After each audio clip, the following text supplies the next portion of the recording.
मीना जी, सबसे पहले तो जो घटना घटी है बहुत दुर्भाग्यपूर्ण घटना है। जिनकी मृत्यु हुई है, मैं अपनी ओर से पूरे प्रदेशवासियों की जो ओर से उनको श्रद्धांजलि प्रकट करता हूँ। घटना बहुत चिंताजनक है।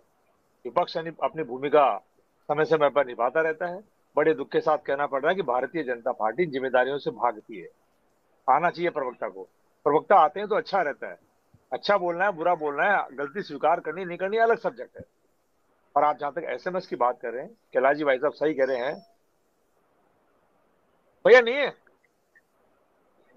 कैलाश जी भाई साहब सही कह रहे हैं कि एसएमएस में लोड बहुत है कर्मचारियों के ऊपर, चाहे वो डॉक्टर्स हो, चाहे नर्सिंग स्टाफ हो, चाहे छोटा स्टाफ हो। एसएमएस हिंदुस्तान का मानव अस्पताल है। एशिया का सबसे बड़ा अस्पताल है और टॉप लेवल का अस्पताल है। यहाँ दिल्ली के भी लोग आते हैं, पंजाब के भी आते हैं, हरियाणा के भी आते हैं। यहाँ मेडिकल के लोग, मेडिकल के जो डॉक्टर्स हैं, मेडिकल ट्रीटमेंट बहुत अच्छा है। आप हिंदुस्तान के किसी भी प्राइवेट अस्पताल में चले जाइए, वहां के ट्रीटमेंट से ज्यादा बेहतर एसएमएस अस्पताल का है। स्टाफ बहुत समझदार है, बहुत इंटेलिजेंट है। डॉक्टर बहुत अच्छे हैं, नर्सिंग स्टाफ बहुत अच्छा है। लेकिन लापरवाही भी उतनी ही है। और लापरवाही इसलिए है कि कैलाश जी सही कह रहे हैं कि ओवरलोड बहुत है कर्मचारी के ऊपर। एक नर्सिंग स्टाफ 15-15, 20-20 पेशेंट को नहीं संभाल सकता है। और जब किसी पेशेंट को कोई क्रिटिकल पोजीशन होती है तो वहां उस पेशेंट को छोड़ करके डॉक्टर को बुलाने जाता है। और डॉक्टर को बुलाने जाता है तो डॉक्टर कहता है मैं वार्ड में हूँ। इतनी देर में पीछे से कोई ना कोई घटना घट जाती है या फिर कोई इमरजेंसी पेशेंट आ जाता है। मीरा जी, सरकार को एसएमएस को बहुत गंभीरता से लेना पड़ेगा। एसएमएस अस्पताल कोई अस्पताल नहीं है, बहुत बड़ी जगह है वो।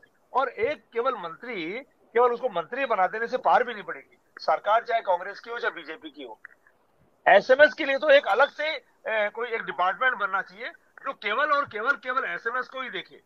आप देखते हैं लगातार कभी वहां लाइट चली जाती है, कभी वहां प्लास्टर गिर जाता है, कभी वहां ठेकेदार कोई शैतानी कर लेता है, कई बार वहां किसी की आबरू लूट ली जाती है, कई बार वहां ब्लड बैंक चलाया जाता है। वहां बहुत घपले हैं, एसएमएस में घपले ही घपले हैं। आप जाएंगे एसएमएस में तो आपको 10 मिनट तक तो समझ में नहीं आएगा हो क्या रहा है। मैं फिर कह रहा हूं, वहां का ट्रीटमेंट बहुत अच्छा है, डॉक्टर्स बहुत अच्छे हैं, लेकिन लापरवाही यहाँ बहुत ज्यादा है। वहां प्रशासन नाम का कोई डर नहीं है। और जहां प्रशासन नाम का डर नहीं होता है, गलती होती रहती है। और जब गलती होती है तो उसको जांच नाम की लीपापोती के बैग में डाल दिया जाता है। सरकार चाहे किसी की भी हो। और व्यक्ति की एक की मृत्यु, ये साधारण व्यक्ति नहीं है। हिंदुस्तान के, राजस्थान के किसी एक व्यक्ति की मृत्यु होने का मतलब है बहुत बड़ी तकलीफ, और सबको होनी चाहिए। गजेंद्र सिंह खीवसर भले ही वो चिकित्सा मंत्री हो, चाहे भजनलाल शर्मा जी मुख्यमंत्री हो, चाहे कोई और मुख्यमंत्री हो, तकलीफ होनी चाहिए। और जिन्होंने इसके गलत काम किया है, उनको जब तक कड़ी सजा नहीं मिलेगी, ऐसी गलतियां बार बार होती रहेगी। आप बताइए, उनके, हमारे मुख्यमंत्री जी की माता जी वहां एडमिट है, और माता जी एडमिट है, और मुख्यमंत्री जी कल रात को भी वहां अस्पताल में गए थे।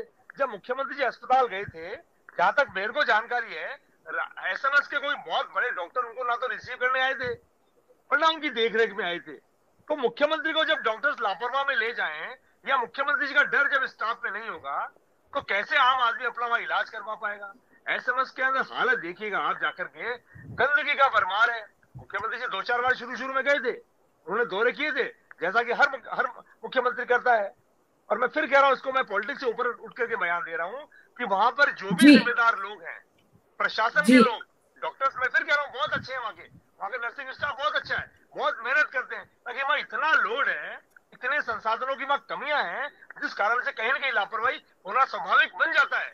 इतना लोड होता है मीना जी, अगर डॉक्टर के या नर्सिंग स्टाफ का कोई परिजन भी अगर आ जाए ना, तो एकाएक में उसको पहचान नहीं पाता, इतना लोड कई बार रहता है। और लोगों कैलाश को जी। घसीटने की